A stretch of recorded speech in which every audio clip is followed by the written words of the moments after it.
Ayan guys, good morning.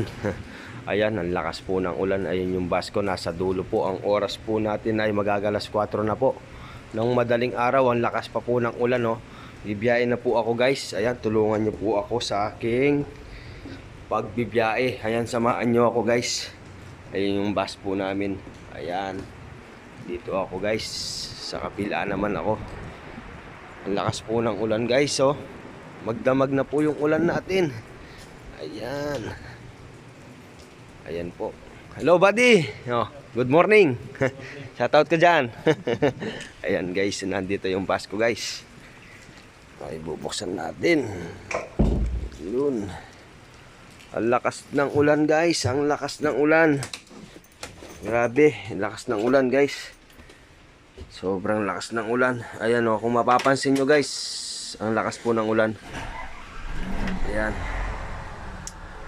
Ang lakas ng ulan. Ayan guys, bibiyahe na po ako.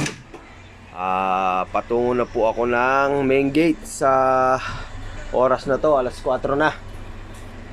Alas 4 na po. Kaya ay alalay lang po. Ingat po tayo sa pagdadrive. Yung mga kasama ko mga driver dyan. Ayan, alalay lang po tayo.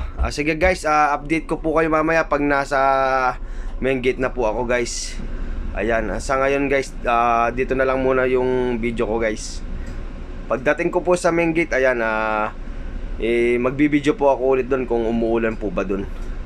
Ayan guys, good morning. Nandito na ako sa main gate. Ayan, ang lakas pa rin ng ulan dito. Ayan, nakaparada lang kami dito. Nakaparada lang ako dito guys. So, lakas ng ulan. Ayan. Ay, sobrang lakas ng ulan mga guys. Ingat-ingat po tayo sa pagdadrive natin. Mga kasama kong mga bus driver dyan, ingat-ingat po tayo. Ayun, kasama kong isang bus, dumating na siya. Ang lakas po ng ulan mga guys. Ang oras po natin ay alas 4:20 ng madaling araw. Ayun, umikiddak-iddak pa. Ang lakas ng ulan guys. Nandito po ako ngayon, nag-aabang po ako ng mga sakay ko for incoming. Ayan, madamalya pa. Ay, mata mo, lakas ng ulan. Wow.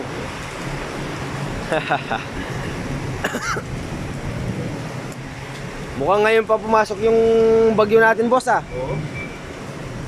Oh, grabe, lakas ng ulan dito. Ayan guys, sige, mamaya na lang guys. Nababasa yung camera ko guys. Sobrang lakas ng ulan. Ayan, kung mapapansin nyo guys, oh, ang lakas ng ulan. Ayan guys, sige, dito na lang muna guys. Video na lang ako ulit mamaya.